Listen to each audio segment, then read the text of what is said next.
First of all, I would like to thank you, Friends of the Earth from Latvia, for inviting me here to have the privilege of talking to you today. My name is Gerald Miles, and I'm an organic farmer from Wales. That's my farm. It's 120 acres, sited on the coast of Pembrokeshire. And we farm at the moment. We've got pigs and cattle, and we've just started community-supported agriculture. The first one in our region, and the first one in Wales then.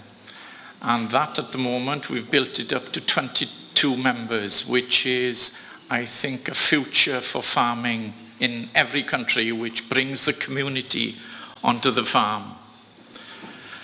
As well as being a farmer, I'm a campaigner and an activist campaigning against GM crops. I'm one of the co-founders of GM-Free Cymru, which is the environmental group that protects Wales against GM crops. I'm also a co-member of GM Freeze and the Genetic Engineering Network. It all started in a village not far from my farm in Mathry, when trials were being done all over the UK between the year 2000 and 2003. And a trial crop of T25 maize was going to be planted in a field about 2 kilometers from my farm.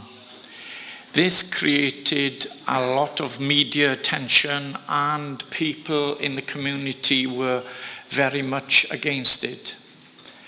And that's how I got involved in it. I knew the farmer, and I was involved by talking and negotiating with the farmer to try and persuade him not to put this crop in. Over a period of 6 weeks, we demonstrated on bikes, tractors, and by the end of the 6 weeks, when the farmer withdrew, it made headline news on the television on the evening it happened. And then we formed our group, GM-Free Cymru. The logo was created. We sent a competition around our schools to create a logo, and the actual logo was created by an 8-year-old boy. In Wales, that was one of 2 crops being grown in our country. And the other crop of maize was in North Wales, in Flintshire. The farmer there, I tried to persuade him and talk to him over a long period of time to try and persuade him to withdraw from growing this crop, because he was putting other farmers in danger of contamination. But he was very adamant. He was very pro-GM and thought it was the future for his farm. Now we organized, the group in the area organized a demonstration around his farm, and it ended up by a group of us entering into the field and destroying the crop.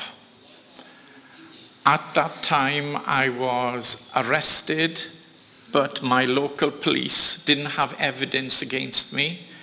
And when they interviewed me, they asked me several questions. And as I went out from the police station, they tapped me on my back and said, "Well done." From there, we went to Scotland. Scotland group got involved because there was a crop of oilseed rape, canola, being grown in the area. And we worked together, but they did the main campaign up in the area. They built a yurt on the edge of the field, and they monitored the field.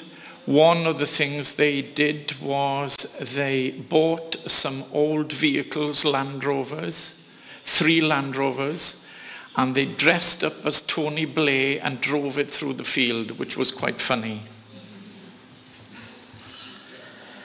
This is a statement from the campaigners in Manloki, and it states everything. The direct action taken by local protesters at Manloki is clearly a sign that people will not tolerate it when their elected political representatives do not listen to them, but they themselves are willing to take direct responsibility for their own environment and the health of future generations. In the south of England, another group, there was a trial down there of maize. The farmer down there I tried to talk to, but he wouldn't even give me any of his time at all. The group down in that area built a pink castle on the entrance to the field to stop tractors entering into the field to drill the crop. This castle stood up for about 10 days until the police came and removed it and the tractors went in to drill the crop.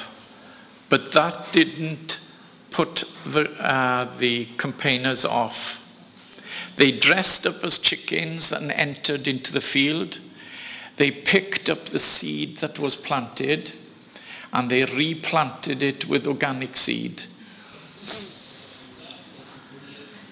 And as you see, they're trying to demonstrate that if you eat GM maize, that you'll end up upside down dead chickens.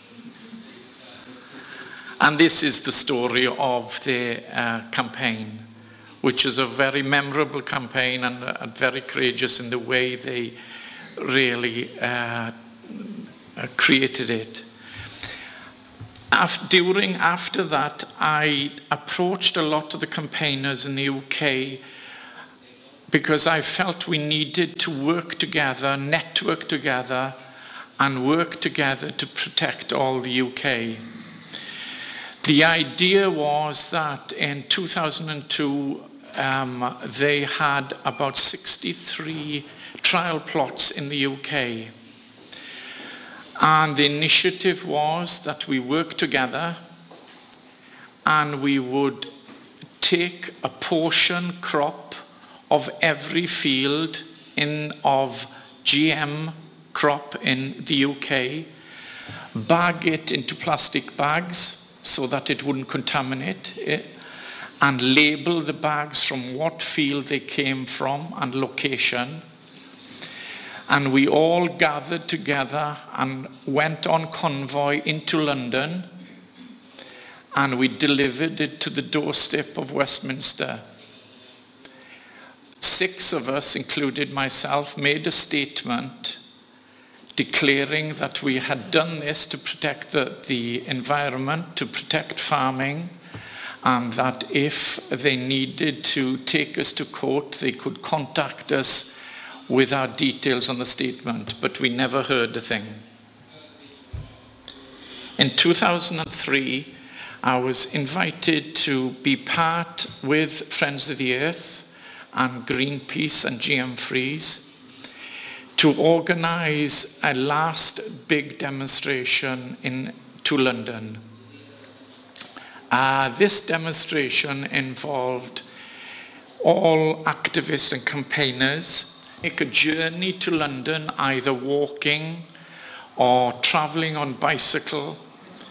And I decided to drive my tractor all the way from my farm to London. And I traveled about 760 kilometers over 8 days. And in this demonstration, we were involved about over 2,000 people, where we delivered messages and petitions to the NFU office, that's the National Farmers Union of the UK, who are pro-GM, and to 10 Downing Street and to DEFRA. This was one of the biggest demonstrations that's been held against GM in the UK, and which involved all parts of the community. Now, for all we're campaigning against GM crops, why there's so much cause for concern. One of the first scientists that highlighted the dangers to do with GM crops was Dr. Albert Putzai. He's a scientist that worked in Scotland in a university there, which the university was sponsored by Monsanto, and he was asked to create a potato to make it resistant to green fly. This he did by crossing the genes of the snowdrop, the flower snowdrop, with the potato. And being a very conscious scientist, he did research into the potato himself by doing research with 3 groups of rats. One group he fed conventional, ordinary potatoes, one with GM potato, and one with the flower, the snowdrop. Of those 3 groups, you'd expect that it's the one that was fed the flower that would be ill. But what he found was that the group that he had fed the GM potato, which you think would be harmless, crossing a flower with a potato, that it developed a thickening lining of the stomach of the rat, which is the first stages of cancer forming in the rat. Because he had made this information transparent to the public, he was sacked from the university. His wife was sacked, and he had to go back in exile to Hungary, where he came from for about 3 years. And this was in the papers several years later, that pressure had come from Monsanto onto Clinton, the president in the United States, and he'd put pressure on Blair to get rid of him out of the university. This to me highlighted so much of why is this going on when we're talking about our food.